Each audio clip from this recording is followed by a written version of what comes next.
Hello, everybody. I'll wait for my partner in crime. Hello! Hi! Okay, welcome back to another episode of the Boss Ravioli Queens, your two favorite caregivers, Boss Lady Amy. Holy ravioli. Okay, well, I guess before we get into it, we'll do the shameless plug real quick. See, We're so good insane. at that! We got so good at it. Okay, so if you're new here, hi, hello, welcome. We're the Boss Ravioli Queens. We have a lot of experience of caregiving put together, like Combined, like 20 plus years. a lot. Combined. So we decided to start a podcast talking about it. Ins and outs of caregiving, healthcare, trending topics, how they relate to caregiving, our little healthcare corner of the world. We are currently not releasing any audio-only episodes of our podcast. You can go back and listen to the old episodes anywhere that you listen to podcasts other than Apple. However, we are still releasing new YouTube videos, obviously, because you're watching it on YouTube right now. And we release a new video every Wednesday, as long as technology works. And I don't forget and or can't schedule it. Yeah. I told on myself. Oops. Oh, wow. Yeah, so we've been told we're funny, relatable, informational, all of the things. So if you find that something that you want to follow along with, come on this journey with us. Welcome. Come we don't on. have t-shirts, but we have jokes. We do. Come learn. Also, if you're new here, the reason we are called Boss Ravioli Queens is because caregiving is far too messy to spill tea, so we only spill ravioli and all things messy here. Sauce. Yeah. Shameless plug over? Shameless plug is over. Dink. And again. So, we decided we were going to start doing a series called The Trump Trials, where we talk about everything Trump is doing, Trump and his administration are doing to mess up healthcare. My God, it's a lot, but this is part 2. Yep. So, yeah, I guess, for the foreseeable future, I guess at least the next 4 years, we'll be doing a Trump Trials episode that we release the last Wednesday of every month. Yeah. Yeah, so it's great. Yeah. Well, so we talked a lot about Medicaid and the budget cuts that they want to, I guess, make with the last Trump Trials episode. Why? It's fine. Why? It's fine. Medicare, Medicaid. Yeah. So we talked a lot about that last time. Fortunately, the bill has still not passed through Congress. So there is a chance. Praying, hoping, whatever. Fingers and toes, y'all. Keep them crossed. There is still a chance that the budget cuts do not go through. Let's hope that we don't reach that point.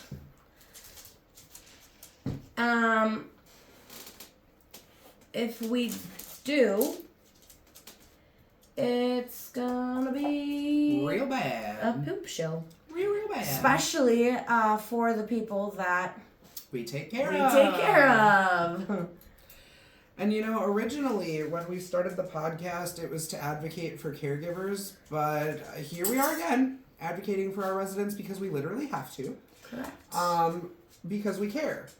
So, what those budget cuts could do to our residents specifically, so there are certain workplaces and like day service programs that they have. The workplaces, they do things like, I don't know, the one in my hometown was like disassembling computers and like sorting parts and stuff. So they have like sorting, folding, cutlery, Yeah, and vocational. stuff like that. Yeah, so they could potentially get a job in the quote unquote real world. Yeah. So in the place that we live now, there's like a lot of different. Just keep going. Sorry, y'all. My dog is being crazy. So there's a lot of different ones. There's a lot of different vocational services that are offered, whether it's, providing you a job coach so you can actually go to like a store or a restaurant or something and have one-on-one, somebody guiding you, helping you through your job like tasks, or it's more of almost like an assembly line of like assembling cutlery or shredding papers or all of the things. Mm-hmm. And that is something that will probably be cut very heavily if all these budget cuts do go through. Yep. So I got the opportunity to be part of a care team meeting last week, I think it was. Like possibly the week before. I don't remember. My days are running together because I've been working a lot. Any hoozles. During care team meeting, the residents care team, or not the residents care team, but the person from their current place of employment was there. And they were talking about how they're doing away with like the more day servicey type programs because the homes should be providing that per the MCO. So again, if you're not familiar with these terms, MCO is a managed care organization. Mm-hmm. And that is when so the care team is, you always get assigned a social worker and a nurse. And they help you with basically all of the services that you're provided, helping you get basically what you need when you are an adult with disabilities, or if you have a condition where you need additional help. Mm-hmm. So yeah, a day service is... It's just like a place where residents go to kind of hang out and have fun. Yeah. Like it's very much so a quality of life thing. Yeah.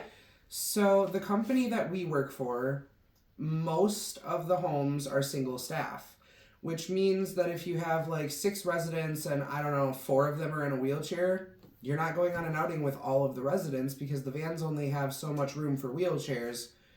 And then obviously, like if you have more wheelchairs in the van, there's not as much seating for people that are not in a wheelchair. Correct.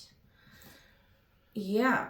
So I don't really know how all this is going to go, but I don't like it. I don't like it. Like obviously we can do some sort of activity in the homes, but again, single staffing and having like between 4 to 8 residents, because some homes do have are on the higher side where they do have 8 residents. That's a lot. Or even double staffing, like you just said, like with the van situation. Even if you are double staffed, if you don't have 2 wheelchair vans, and I don't think many places do, you're not going on an outing. Like it's just not happening. Even in my hometown, I'm pretty sure the 2 houses that were right next together, that were like the struggle bus houses, I'm pretty sure they still have to share a van. Probably. Yeah. So it's depressing. And also too, like, it kind of makes you feel like the people who do take advantage of those services, like, it makes you feel like, what, are they, like, lesser?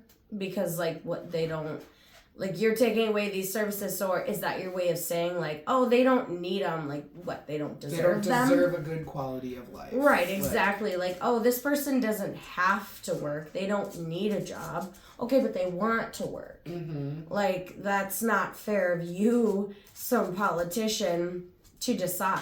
You don't know these people. And actually, going back to what I was saying about the care team meeting, so the other part of that was that they're only going to be allowed to be in the vocational program for like so many years, and then they're going to like boot them and put them at a job. like a real job. So like for this one person, it was like folding towels at a swimming venue, or possibly like hanging up clothes on hangers at like a Goodwill or something. Okay, that's great in theory, but if this is a person that is already like, if they've already peaked cognitively, Right. if they're not going to learn anything else, what makes us think that we can just send them on their merry way into the working world? And then, of course, you know... Well, plus there's a whole thing where, like, the people that are, like, training them on the job or, like, are their bosses have to be understanding that these are people with mental deficits. Correct. And, like, physical challenges as well. Well, right, and I was just about to say, like, what if... And then, of course, are we going to get to the point where, you know, down the line, they're going to be sat down, okay, well, you're underperforming, so, like, we're going to have to let you go. Like, obviously... Right. It's so... It's just really messed up. And honestly, like, it does make me sad, but I'm more mad than anything. It's just another way of doing the thing in modern society where, again, we are separating the undesirables from the rest of the community. Yeah, just a big step back in time. It's always happened, and rich people have always found a way to do that to the poor people and the mentally ill and the mentally challenged, and it's never going to change. I mean, it wasn't even until the 70s that mental health patients had rights. It wasn't even until like the 70s, dude. That was not that long ago. Yeah. Not even that long ago, people who were mentally, cognitively disabled or like mentally behind, they were still going to mental institutions for these problems. And having lobotomies and like bloodletting and ice baths, and all of like these crazy different things that they would do because we're going to get the demons out of you. Just another way of helping the poor get poorer and the rich get richer. Because, the community could stay nice and clean if these people just stay in their homes and never leave. Mm-hmm. Well, also, like, it brings back, like, that whole stigma where people with mental illnesses should just stay closeted, if you will. Mm-hmm. Like, they're going to be the whole embarrassment to the family, nobody can know kind of thing. So that's going to prevent people from going to get the help that they really need, like high-functioning people. Exactly. And I mean, like, these people can do a lot. Just because they need a little bit of help doesn't mean that they can't do a lot. Like, exactly. Like, for example, we have a lady that cleans the office, and she needs she needs somebody that helps her and that walks her through everything. But just because she has that doesn't mean that she can't do it. It's literally she just needs a little help. You tell me what to do, I'm going to do it kind of thing. Like, exactly. She just needs it explained. Exactly. And, unfortunately, due to her mental deficit, she's never going to get to the point where she can advance enough to do it by herself. Mm-hmm. It's never going to happen. But that's not a bad thing. Like, we should be focusing on the fact that she's happy and comfortable in her job. And, she wants to come to work. She wants to put forth that effort. There are people without mental deficits that don't want to work. Yeah. Like, Funny. It's crazy to me that these people actually want to work. I actually could mention someone. Yeah. And they want to take away the budgets for these sorts of things. So and this is just one very small category. Like the whole spectrum of healthcare. Right. This is just something that we will be experiencing firsthand because we take care of a lot of people who are, cognitively disabled adults is primarily the group that we take care of. And so because of that, a lot of them do still go to work. They do have programs that they go to because they don't want to be cooped up in their houses all day. Right. Like, who does? I don't even want to stay home all day usually. Right, exactly. And so this is, again, something very prevalent in what we will see. However, that's going to differ by region, and it's going to differ depending on what type of facility you work in. So, like, if you work in a big 30-bed CBRF, you're probably going to see a lot of people with, elderly people with dementia, not necessarily cognitively disabled, but their age has caught up to them. Mm-hmm. And with that, you're going to have different kind of budget cuts. Probably a lot of incontinence products are going to be cut. Mm-hmm. Or, the care teams, they'll say, okay, well, we don't need to pay for pads when they're already wearing Depends. Like, do we really need to pay for this? It's a quality of life thing. No, I guess you don't have to, but would you rather us, change this person every 2 hours and actually let them be a little bit comfortable and not constantly be disturbed versus every 1 hour because they're a super heavy wetter? Or every half hour. Right. Or every 15 minutes. There are those people, y'all. Mm-hmm. We're not kidding. This isn't a joke. Every 15 minutes is done. I have to do that right now sometimes. I have a person who only sees me 4 hours a day. Just 4. That's it. And she gets toileted twice just while she's at my program.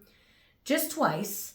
And not only does she go in the toilet every time, she also goes in her brief every time. And it's saturated. To the point where if I didn't know that she had been toileted previously, I would think that someone let her sit in this for hours. But no, it was literally just changed 2 hours ago. Mm-hmm. And not only that, but she went in the toilet as well. Mm-hmm. There are those people. Now, could we get away with just having a brief without the liner? Sure. But again, quality of life. Well, not only that, but without the pads, they also need to change their clothes 7,000 times a flippin' day. Mm-hmm. Yeah, exactly. Who wants that? Nobody. And that is just, again, a very, very, very small fraction of what'll happen if all of these budget cuts go through. It's gonna be there's probably gonna be a lot of trickle down things. Mm-hmm. That will be like, oh, why aren't they getting this anymore? Oh, it's the Medicaid budget cuts. Oh, I didn't even know that the care teams paid for that. Or switching medications to a less expensive one, which might have more side effects. There's so many different ways that these people's lives will be affected if this all happens. Mm-hmm. So that being said, I feel like we should talk about the 26th. The 5th? 5th. Bro. Brain cell! I was literally just about to say, you have a voice and use it. And this is crazy because we just had some telepathy. Yeah. So, Saturday, April 5th, all capital cities in the entire U.S. will be holding a protest. Protesting for anything you can think of. Women's rights, gay rights, trans rights, not to go through with the budget cuts for Medicaid. Social Security, dismantling the education department. Mm-hmm. You have a voice. Use it. I promise you, everybody you know will be affected by at least the Medicare budget cuts alone. Something. There's literally something for everyone. Some way, somehow, even if you are not directly affected, your grandma, your aunt, your mom, sister, somebody that you take care of, your friend down the street, somebody will be affected. And also, let's not forget that life happens. So, even if it's not affecting you right now, it very much could and probably will in the future. You could lose your job tomorrow, and suddenly you'd qualify for state assistance. But then, say you get into a car accident or something that causes a huge financial change in your life. You qualify for state assistance, but then guess what? Due to all these budget cuts, all the things that you need, gone like that. Just gone. Gone. Nothing's promised. Tomorrow is not promised. Mm-mm. Use your voice today. Exactly. That being said, I am going to try and get off of work so I can participate. I don't know who exactly is gonna go, or like if it's gonna be the whole group from where we know. Because they said that if there's enough interest in it, then they would probably rent a bus or like a van, depending on how many people are going. I really hope that it's a big turnout because like we have to make our voices heard. This is like a very crucial point that we are at right now. Yep. And you know, I've said it before and I'll say it again and I'll probably continue to say it again throughout the next 4 years. Sides don't matter right now. No. Whatever you voted on, that's done. That's over with. What matters is the fact that we will be going into another recession. This could potentially be another Great Depression. If this happens. And truthfully, what they want to happen really is to really, really drive that wedge in between the rich and the middle class and the poor. Because let's face it, there really isn't much of a middle class anymore. Like, I think we would probably be considered middle class, but I mean, we're broke all the time. I say it literally all the time, the middle class is dead. Technically, yes, on paper, I'd be considered middle class. Am I middle class? No. Do I feel middle class? No. Do I live paycheck to paycheck? Absolutely.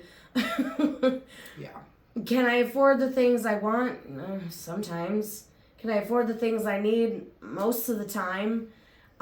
Is it always a struggle? And will it usually mean that I have to cut into some other budget in order to make it work? Yes. So sure, if you want to call that middle class, go right ahead. Like, I guess you could say I could afford more than the average person. I don't know. That depends on so many things. For me, it's like specifically necessities, and obviously now, in light of recent things, like a fun night out here and there, but that's it. It's not like I'm going on a vacation to freaking Cancun or Jamaica or like Hawaii. I'm literally staying home and hanging out with friends, most of the time at houses, but like, I have what I can afford what I absolutely need. Although minus groceries sometimes. Like, that's still a real struggle. To get through 2 weeks of groceries on the pay that I'm currently at is not, it's not great. No, exactly. And that's just it, is that I don't live above my means. And I also work a lot. And, like, I travel to work. That's my travel. I travel to work and back.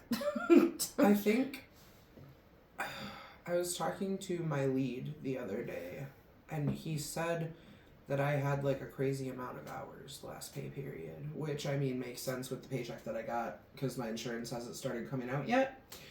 But I shouldn't have to work like that to be able to live. Well, and that's just it. Like, comfortably. You know, my coworker and I were actually just talking about that, how she was saying as a single mom, like, she's barely making it. And she said, she was like, I did the math, and she was like, if all my bills and everything come out with the hours that I'm getting now, I'll have $200 for the rest of the month. And I was like, I feel that. I feel that really, really strongly, because the overtime that I work makes the difference between me and my family, like, just getting our needs met to where we have a little bit of breathing room. And I told her, I was like, you know, I am a dual income family. Like, my husband works full-time. I work full-time. There is absolutely zero reason why I should have to work overtime just to make ends meet. Yeah. There with the two of us working. Like, overtime was supposed to be to have extra money. Exactly. Like, to either be able to save, or if you already have, like, a cushion, then to be able to have fun. Like, we shouldn't be working ourselves to the point of exhaustion and not seeing any, like, real benefit from it other than being able to just survive. Mm-hmm. Exactly. Like, the only reason I keep up with all my bills and the only reason I can prioritize all of that stuff is because I work the overtime and because I have that extra cushion. But it's really not used for cushiony things. No. It's not used for luxuries. I mean, I wish too. I wish I could go get my nails done hard. regularly, and I wish I could buy new clothes when I want. And sometimes I can. Once in a great while, if my check's really good, I can. But for the most part, no. I splurged and bought, like, a new $20 sweatshirt from Walmart the other day. And I was like, oh my god, I shouldn't have done that. I should have put that in savings, but, like, hello? I wear the same sweatshirt every episode. Literally. I know, like, the last episode that we released, I talked about how, like, I went and bought underwear, and it was, like, a huge thing because it was, like, I was taught, like, that's the kind of thing that you only replace once in a blue moon when, like, you have no underwear left. Mm. And I just replaced my underwear because I'm like, yeah, I'm just gonna do it. Mm-hmm. Like, that's one of those things where you should be able to just do that. Absolutely. Just why wouldn't you be? Buy yourself new underwear sometimes. But sometimes you can't. New socks. Get rid of the ones with holes. Right. Like, you don't have to wear them until there's only one piece of thread left. Exactly. Exactly.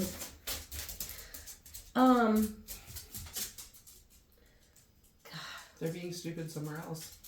Oh, I lied. They're back. Oh, he's back. Okay, Hi. so she said that because every time they start fighting, my cat and my dog, I always say, can you go be stupid somewhere else? Yeah, you're cute and stuff. I'll pet you when we're done, okay? No.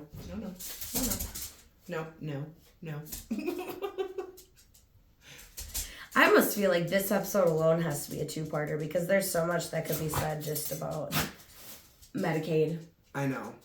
I feel like we could probably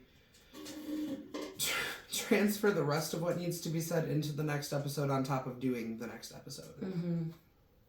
And also that's less of, like, how it affects us and more how it affects, like, it still affects us, but not in the way of, like, our jobs. Yeah. But, like, I also wonder how things are going to go. Like, are people going to be able to even afford to live in the homes that we have? Because that's expensive. They're really, really, really expensive. Mm-hmm. Well, and that's just it, is that the care teams pay for those things. Mm-hmm. If the care teams, you know, it's not great when they're really stingy. Like, we've had a lot of back and forth with them over the years. But at the end of the day, like, I really can't blame them because they get their funding directly from the DHS. Yep. So if the DHS is making these changes and these budget cuts, they have to figure out accordingly, you know, where the money can go. And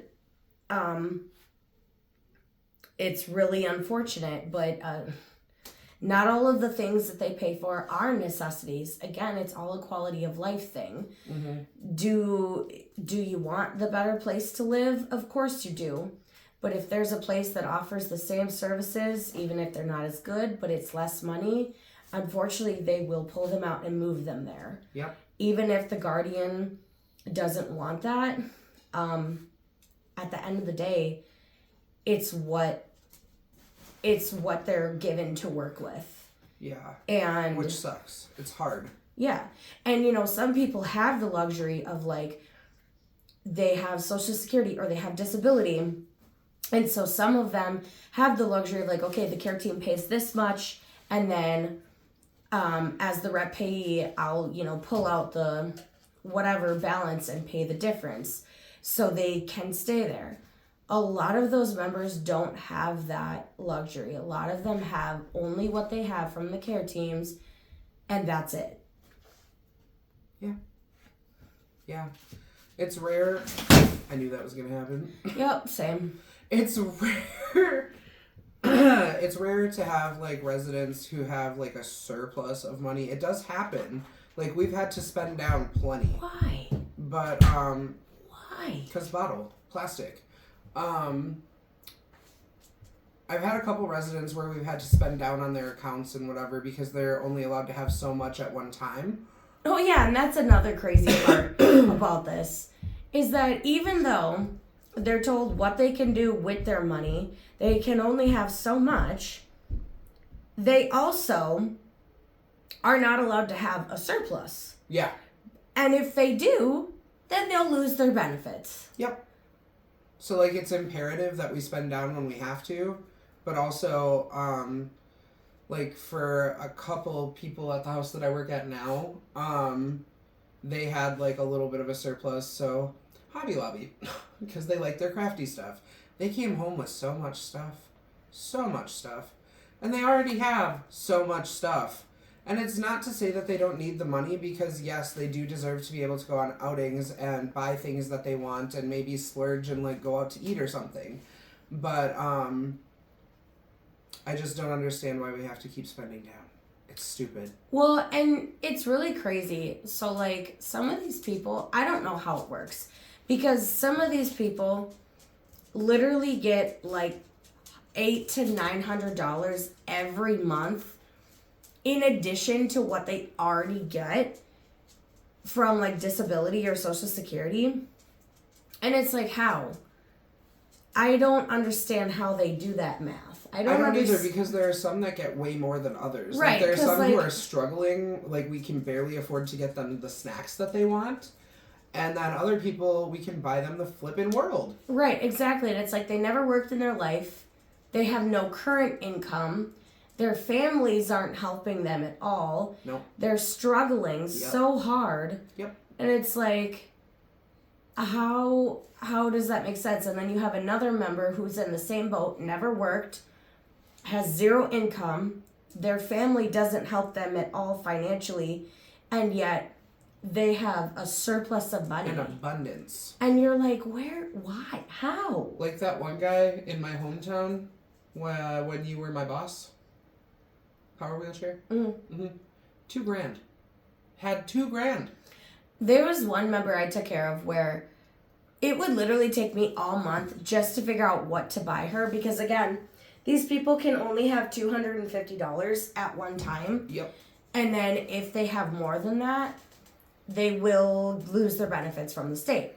And there was this one lady I struggled with every single month. She had everything you can imagine. She had a brand new bed, brand new clothes, brand new towels, brand new bedding. I mean, everything. There was not anything in the world that she couldn't afford.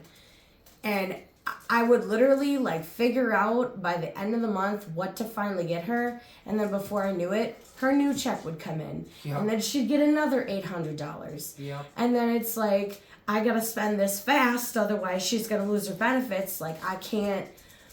And she was to the point where, because normally what happens is if they get so much extra money, our accounting department will just send it back to the rep payee.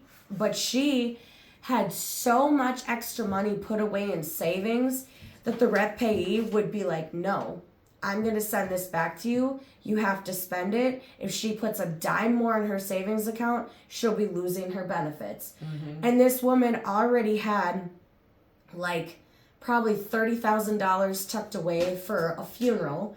So she already had more than enough to have a really beautiful funeral for when she does pass someday. And it was like, what do you buy somebody that has everything in the world? Right. Like, sure, you could, get their guardian's permission to buy pizza everybody for one night, but it's like, okay, if they have $800, say even if you buy the most expensive pizza you could think of, okay, $80 for dinner, whatever. That's still like, I still have like, and also $600 I need to spend. To even be able to do like a pizza party for the residents with one resident's money, you have to get permission from the guardian to do that anyway. Correct. Like there's exactly. hoops that you have to jump through for everything. Luckily, most of the guardians that I've had where they knew that the person had an abundance of money, they were usually always very Chill, like giving, agreeable, because they knew like, yeah, like shit, just spend it because otherwise it's gonna get put back, so like don't just like whatever. But it was just, it's one of those things again where it's like, I don't get it. I don't get it either. And like, well, the one person from hometown that we were talking about, he was always one that would go to Walmart and buy like so many things that were just unnecessary, like the oil infuser, and then the essential oil infuser, and candles and wax warmers. Like, dude was stacked on everything that he could possibly ever want, and we had to spend $1,800 because he was only able to have like 200 in the account at one time. So we went on Amazon, we went on Walmart.com, we got him like a new dresser, a new bed spread set, and like it was just nuts. There was so many things, and I think we even got him a tablet. And I would always try like too, when I was buying this stuff for them, because you could get the cheap stuff, that's whatever. But I always tried to get the most expensive one I could find so that it would eat up their money just like that much quicker. Mm-hmm. Because again... Also, sorry to cut you off, pause, but I know there's going to be people out there who are like, well, this is why these things need to be cut. No. These people do need the money. It's stupid that we have to have this spend down thing. Because, again, they deserve to have a good quality of life. They deserve to be able to get the snacks and sodas and whatever that they want, because we at the house do not provide that in the grocery budget. They have to buy that out of their own money. With that, okay, like with that being said, the grocery budget is strictly for meals and like what you can use to feed everybody. Mm-hmm. And I mean that in like the most literal sense ever. I mean, like, there's no buying special cereals. There's no special requests. There's none of that. Like, if your person wants, a special type of cereal for the morning, they buy that themselves. Yeah. And I mean, everything. If they want anything other than like the most basic things, they buy that themselves. Yeah. All of their clothes, all of their towels, all of their bedding, everything they buy themselves. So yes, they absolutely deserve to have that money. What we're saying is that I feel like all of these things need to be revamped, and they need to figure out why certain people get so much and certain people get so little when they're all in the same boat. Mm-hmm. Because it doesn't make any sense. You have this one person who literally couldn't use anything else in the world. You bought them everything they've ever wanted and needed. And then you have this other person who struggles every single day and could really use some new things but can't afford that. Yep. We need to figure out why that gap is there. Mm-hmm. Because there shouldn't be a class war in this class. Correct. Like, it's crazy. It's crazy. So basically, we're just saying everything needs to be equalized. Yeah. In some way or another. I agree that Social Security does need to be gone through with a fine-tooth comb. Like, it does need to be picked through, but budgets don't need to be slashed. They need to be moved around and changed. Yeah. Yep. And, like, obviously people that worked and like had a 401k and like a retirement plan, those people are going to be a little more well off on top of getting Social Security. So, like, I don't know how it works. We don't know how the amounts are decided. But it needs to be a little more equal as far as the government standing goes. I also wish that they would take, like, bills and things into account as far as, like, what the members pay to live there, like, what's the daily rate, all of those things. Like, the living expenses of, like, where your region is, like, all of those things. I wish that was taken into account because I feel like that would change the numbers. Mm-hmm. Unfortunately, that's not the case. Not the case. But, yeah. I think we're going to have to come back to this, like with this episode specifically, because there's so much more to say. Mm-hmm. And again, scratching the surface, this is just what we'll be seeing if these Medicaid budget cuts go through. Yep. So like I said, use your voice today because tomorrow's not promised. So Saturday, April 5th. Get out there, protest. Your rights matter. Everybody's rights matter. Nicole will be protesting for me. Mm-hmm. Not unfortunately. It'll be fun. It's unfortunate that you can't go, but she's doing something fun. Yeah, I'm doing something fun, so it'll be good. It's just unfortunate that I can't go, but like this was planned way months in advance, but well before all of this started happening. So. Mm-hmm. Yeah. You want to do the socials? Sure. You can find us at Boss Ravioli Queens on Facebook and TikTok. You can also email us, bossravioliqueens@gmail.com. Don't forget to like, subscribe, and hit the notification bell so you can get notified when we post a new episode, which is hopefully going to start being every Wednesday. But it could be Tuesday or Thursday as well. It's sometime. Just expect a new episode every week at this point. It'll be there. We don't know when, but it will be. It will be. But that's why you need the notification bell. Correct. All right, until next time. Bye. Bye.